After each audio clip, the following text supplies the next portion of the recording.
نحمده ونصلي على رسوله الكريم اما بعد فاعوذ بالله من الشيطان الرجيم بسم الله الرحمن الرحيم رب اشرح لي صدري ويسر لي امري واحلل عقدة من لساني يفقهوا قولي ربي يسر ولا تعسر وتمم بالخير وبك نستعين اللهم لا سهل الا ما جعلته سهلا وانت تجعل الحزن سهلا اذا شئت اللهم اني اعوذ بك من علم لا ينفع ومن قلب لا يخشع ومن نفس لا تشبع ومن دعوة لا يستجاب لها۔ سورۃ الشورى۔ شورا کہتے ہیں مشورے کو۔ شروع اللہ کے نام سے جو سب پر مہربان بہت مہربان ہے۔ یہ سورت مکی ہے۔ مشورہ کرنا سنت ہے اور اس کی تاکید اللہ تعالیٰ نے دوبارہ کی۔ پہلے بھی مشورے کا ذکر ہو چکا ہے، اب سورہ شورا ہی مشورے کے اوپر پوری سورت کا نام رکھا گیا۔ حامیم عین سین قاف۔ اے پیغمبر، اللہ جو عزیز اور حکیم ہے تم پر اور تم سے پہلے جو پیغمبر ہوئے ان پر اسی طرح وحی نازل کرتا ہے، یعنی جیسے آپ پر وحی نازل کی اسی طرح آپ سے پہلے جتنے بھی پیغمبر تھے ان پر وحی نازل کرتا ہے۔ جو کچھ آسمانوں میں ہے اور جو کچھ زمین میں ہے سب اسی کا ہے، وہی ہے جو برتری اور عظمت کا مالک ہے۔ ایسا لگتا ہے کہ آسمان اوپر سے پھٹ پڑیں گے اور فرشتے اپنے پروردگار کے حمد کے ساتھ اس کی تسبیح کر رہے ہیں اور زمین والوں کے لیے استغفار کر رہے ہیں۔ یعنی دوبارہ اللہ تعالیٰ نے یہ بات بتا دی کہ آسمان کے جو فرشتے ہیں وہ زمین والوں کے لیے استغفار کرتے ہیں، دعائیں کرتے ہیں۔ یاد رکھو کہ اللہ ہی ہے جو بہت بخشنے والا بڑا مہربان ہے، اور جن لوگوں نے اس کے سوا دوسرے رکھوالے بنا رکھے ہیں اللہ ان پر نگرانی رکھے ہوئے ہے اور تم ان کے ذمہ دار نہیں ہو۔ یعنی آپ صلی اللہ علیہ وسلم سے کہا جا رہا ہے کہ اللہ نگرانی رکھے ہوئے ہیں، آپ ان کے ذمہ دار نہیں ہیں، تسلی دے رہے ہیں اللہ تعالیٰ۔ اور اسی طرح ہم نے یہ عربی قرآن تم پر وحی کے ذریعے بھیجا ہے تاکہ تم مرکزی بستی یعنی مکہ اور اس کے ارد گرد والوں کو اس دن سے خبردار کرو جس میں سب کو جمع کیا جائے گا۔ یہ بات پہلے بھی آ چکی ہے کہ اللہ تعالیٰ ہر پیغمبر کو مرکز یعنی کیپٹل جو ہوتی ہے جگہ وہاں بھیجتے ہیں تاکہ وہاں سے پیغام دور دور تک پھیلے۔ اور ایک گروہ جنت میں جائے گا اور ایک گروہ بھڑکتی ہوئی آگ میں جائے گا، استغفر اللہ۔ اور اگر اللہ چاہتا تو ان سب کو ایک ہی جماعت بنا دیتا، لیکن وہ جس کو چاہتا ہے اپنی رحمت میں داخل کرتا ہے، اور جو ظالم لوگ ہیں ان کو تو نہ کوئی رکھوالا ملے گا اور نہ کوئی مددگار۔ کیا ان لوگوں نے اس کو چھوڑ کر دوسرے رکھوالے بنا لیے ہیں؟ سچ تو یہ ہے رکھوالا صرف اللہ ہے، وہی مردوں کو زندہ کرتا ہے اور وہی ہر چیز پر قادر ہے۔ اور تم جس بات میں بھی اختلاف کرتے ہو اس کا فیصلہ اللہ کے سپرد ہے، یعنی اللہ کے حوالے ہے۔ وہی اللہ ہے جو تمہارا پروردگار ہے، اسی پر میں نے بھروسہ کیا، اسی سے میں لو لگاتا ہوں، یعنی اپنے تمام معاملے کس پر چھوڑ دیے؟ اللہ تعالیٰ پر۔ اور وہ آسمان اور زمین کا پیدا کرنے والا ہے، اس نے تمہارے لیے تمہارے ہی جنس سے جوڑے پیدا کیے اور مویشیوں کے بھی جوڑے بنائے، اسی کے ذریعے سے وہ تمہاری نسلیں چلاتا ہے۔ کوئی چیز اس کے مثل نہیں، یعنی کوئی چیز اللہ تعالیٰ کی طرح بھی نہیں، اس کے مثل کوئی چیز نہیں۔ وہی ہے جو ہر بات سنتا اور سب کچھ دیکھتا ہے۔ لیس کمثلہ شیء وہو السمیع العلیم، یعنی اس کے مثل کوئی چیز نہیں۔ اس لیے اللہ تعالیٰ کے بارے میں یہ سوچنا اللہ کے ہاتھ ہماری طرح ہوں گے یا پیر ہماری طرح ہوں گے یا اللہ نعوذ باللہ ہماری طرح ہوں گے، تو ایسا نہیں ہے۔ اللہ کیسے ہیں ہمیں نہیں پتا، بس اللہ سمجھانے کے لیے ہمیں کہتے ہیں کہ اللہ کے ہاتھ اللہ نے اپنے ہاتھوں سے بنایا، باقی ہمیں نہیں پتا اللہ کے ہاتھ کیسے ہیں یا نہیں، یا اللہ نور ہے۔ یہ سب چیزیں ہمیں جب ہم جنت میں جائیں گے تب غیب پر سے پردے اٹھیں گے۔ آسمان اور زمین کی ساری کنجیاں اسی کے قبضے میں ہیں، یقیناً وہ ہر چیز کا جاننے والا ہے۔ اس نے تمہارے لیے دین کا وہی طریقہ بنایا جس کا حکم اس نے نوح کو دیا تھا، اور اے پیغمبر ہم نے تمہارے پاس وحی کے ذریعے بھیجا ہے، اور جس کا حکم ہم نے ابراہیم، موسیٰ اور عیسیٰ علیہ السلام کو دیا ہے کہ تم دین کو قائم کرو اور اس میں تفرقہ مت ڈالو۔ یعنی سب پیغمبروں کو اللہ تعالیٰ نے کیا حکم دیا کہ ایک ہی دین پر قائم رہو، اس میں تفرقہ مت ڈالو، اس کو فرقہ فرقہ مت بناؤ۔ پھر بھی مشرکین کو وہ بات بہت گراں گزری جس کی طرف انہیں دعوت دے رہے ہو تم۔ اللہ جس کو چاہتا ہے جن کو اپنی طرف کھینچ لیتا ہے، اور جو کوئی اس سے لو لگاتا ہے اسے اپنے پاس پہنچا ہی دیتا ہے۔ یعنی جو اللہ تعالیٰ سے لو لگاتے ہیں جو اللہ تعالیٰ کے حکم کے فرما بردار ہوتے ہیں، اللہ کے ہر حکم پر لبیک کہتے ہیں، اللہ اسے اپنا خود بخود بنا لیتے ہیں، یعنی اللہ تعالیٰ اپنی طرف اس کو کھینچ لیتے ہیں۔ اور لوگوں نے آپس کی دشمنی کی وجہ سے دین میں جو تفرقہ ڈالا ہے وہ اس کے بعد ہی ڈالا ہے جب ان کے پاس یقینی علم آ چکا، یعنی ان کے پاس قرآن کا علم آ چکا، تمام علم ان کے پاس آ چکے، پھر بھی انہوں نے اس علم کے آنے کے باوجود اپنے دین میں تفرقہ ڈال دیا۔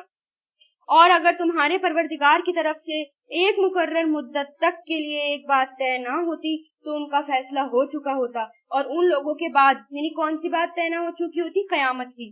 اور ان لوگوں کے بعد جن کو کتاب کا وارث بنایا گیا وہ اس کے بارے میں ایسے شک میں پڑے ہوئے ہیں جن سے انہیں خلجان میں ڈال رکھا ہے، یعنی بہت بے چین کرنے والے شک میں ڈال رکھا ہے۔ لہٰذا اے پیغمبر، تم اسی کی طرف لوگوں کو دعوت دیتے رہو، اور جس طرح تمہیں حکم دیا گیا ہے اسی دین پر جمے رہو، اور ان لوگوں کی خواہشات کے پیچھے نہ چلو، اور کہہ دو میں تو اس کتاب پر ایمان لایا ہوں جو اللہ کی طرف سے نازل کی ہے، اور مجھے حکم دیا گیا ہے کہ میں تمہارے درمیان انصاف کروں۔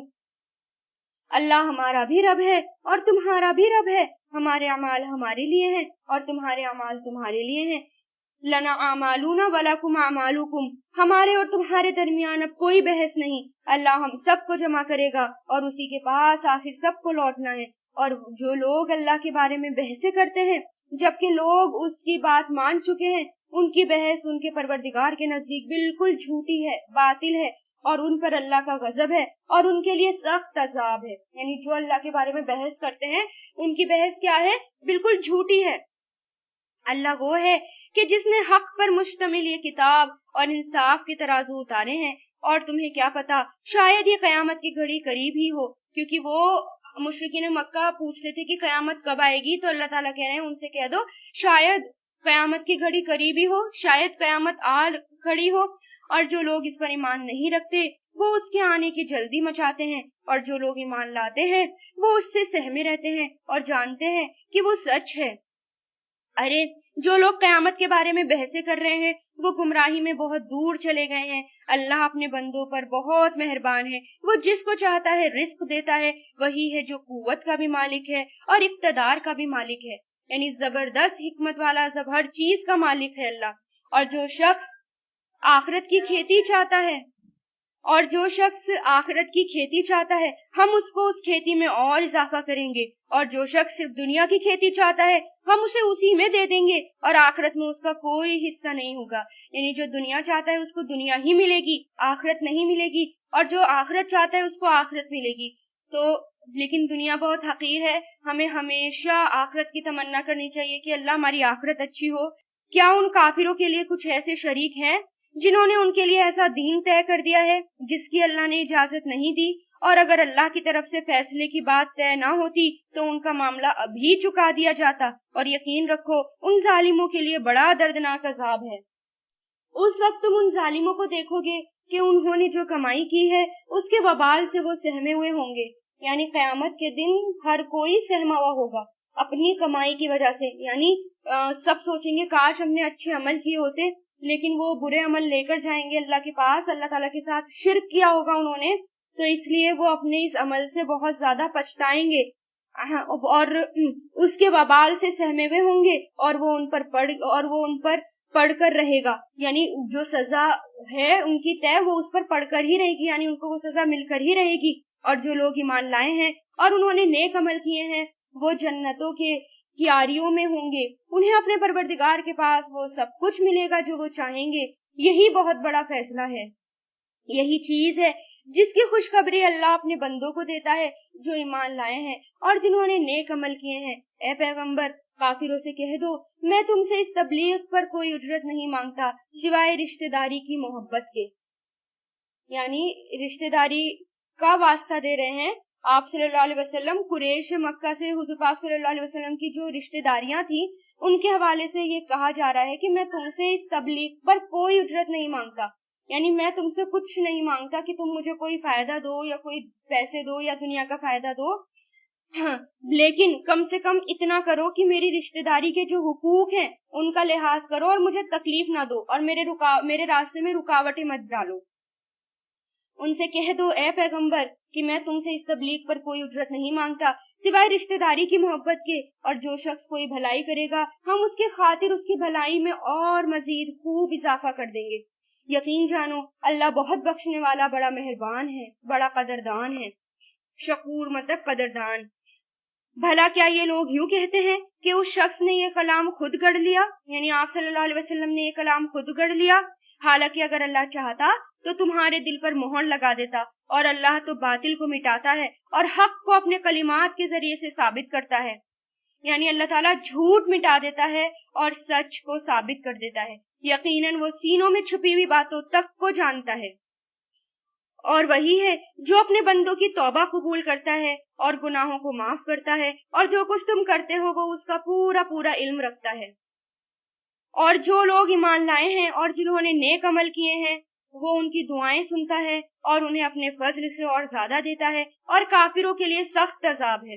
اور اگر اللہ اپنے تمام بندوں کے لیے رزق کو کھلے طور پر پھیلا دیتا تو وہ زمین میں سرکشی کرنے لگتے، مگر وہ ایک خاص اندازے سے جتنا چاہتا ہے رزق اتارتا ہے۔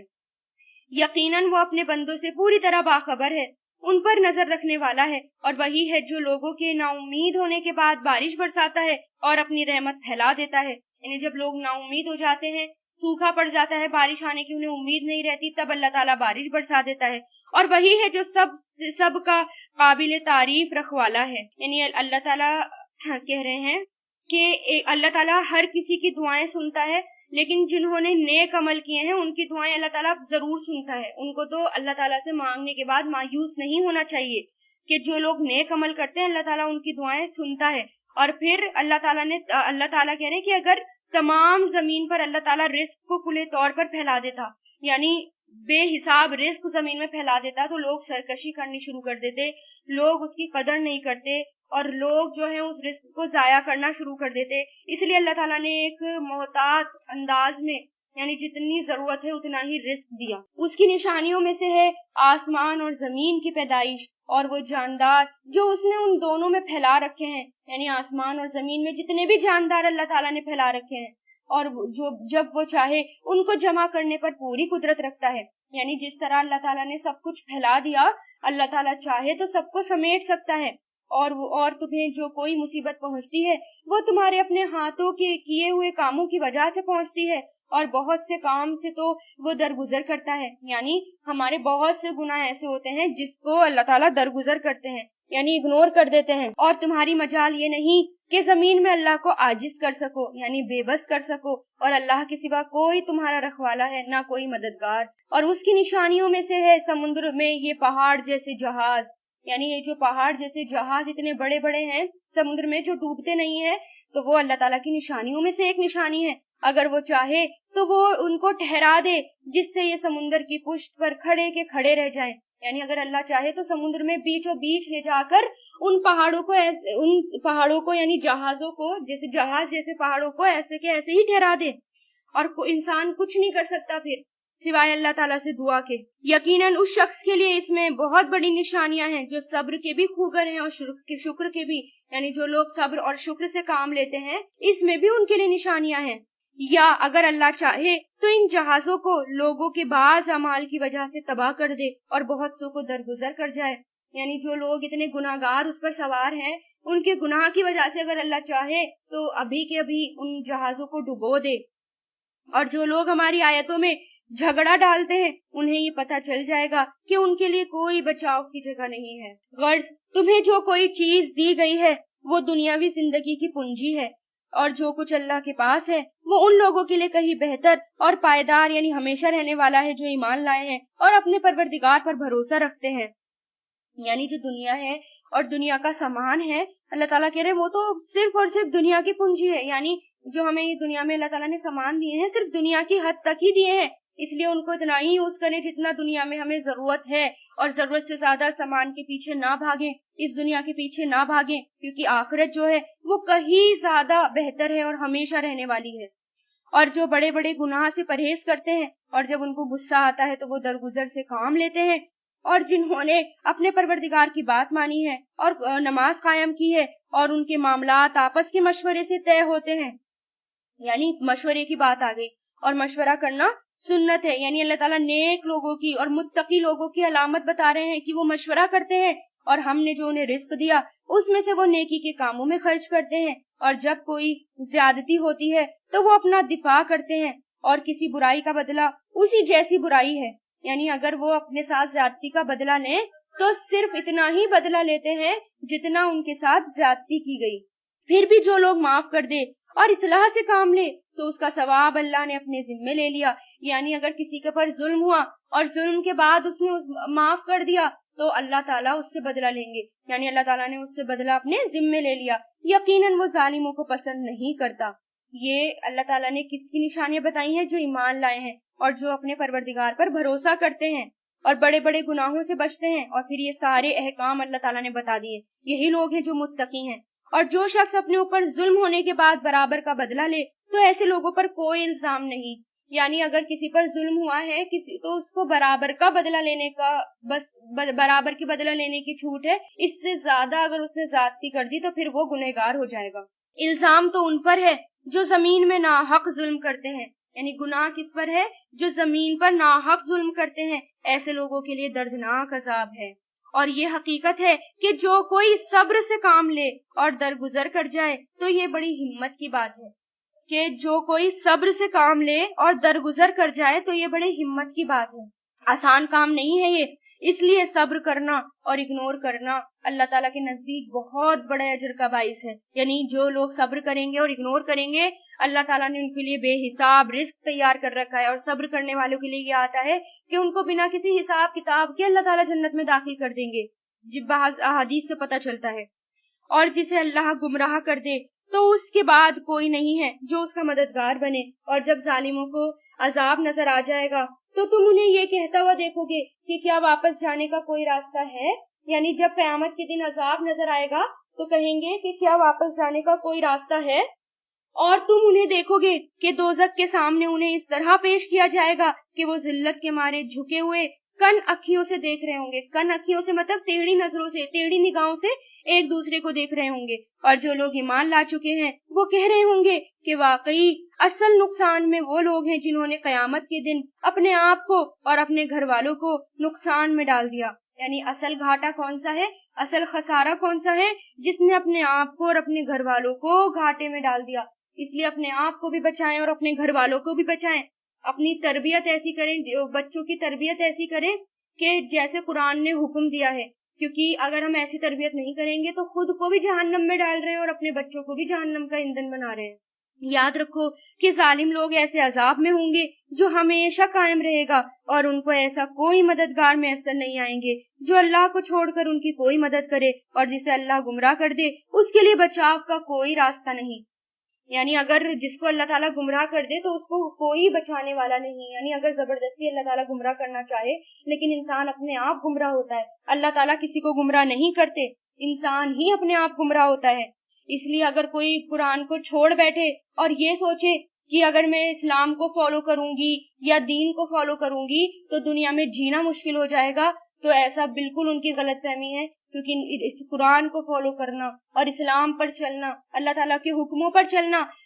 جو لوگ ایسا کرتے ہیں ان کی ذمہ داری اللہ نے لے لی کہ ان کی حفاظت اللہ تعالیٰ خود کریں گے، اس لیے دنیا سے نہ ڈریں بلکہ اللہ سے ڈریں اور اسلام کی پوری پابندی کریں، جیسا اللہ تعالیٰ نے قرآن میں کہہ دیا اپنی زندگی کو ویسا بنائیں۔ لوگوں، اپنے پروردگار کی بات اس دن کے آنے سے پہلے مان لو جسے اللہ کی طرف سے ٹالا نہیں جائے گا، یعنی قیامت اگر آ گئی تو وہ اتنی سخت ہوگی کہ انسان سوچے گا کاش میں نے دنیا کو ترجیح ہی نہ دی ہوتی، صرف اللہ سے ڈرا ہوتا اور دنیا سے نہ ڈرا ہوتا، لوگوں سے نہ ڈرا ہوتا۔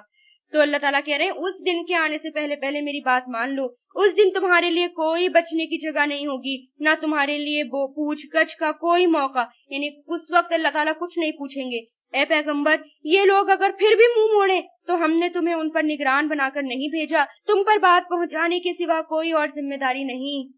اور انسان کا حال یہ ہے کہ جب ہم انسان کو اپنی طرف سے کسی رحمت کا مزہ چکھا دیتے ہیں تو وہ اس پر اترانے لگتا ہے، اور اگر خود اپنے ہاتھوں کی کرتوت کی وجہ سے ایسے لوگوں کو کوئی مصیبت آ بھی جائے تو وہی انسان پکا ناشکرا بن جاتا ہے، یعنی جب اس کے اوپر مصیبت آ جائے، آزمائش آ جائے تو وہی انسان ناشکرا ہو جاتا ہے۔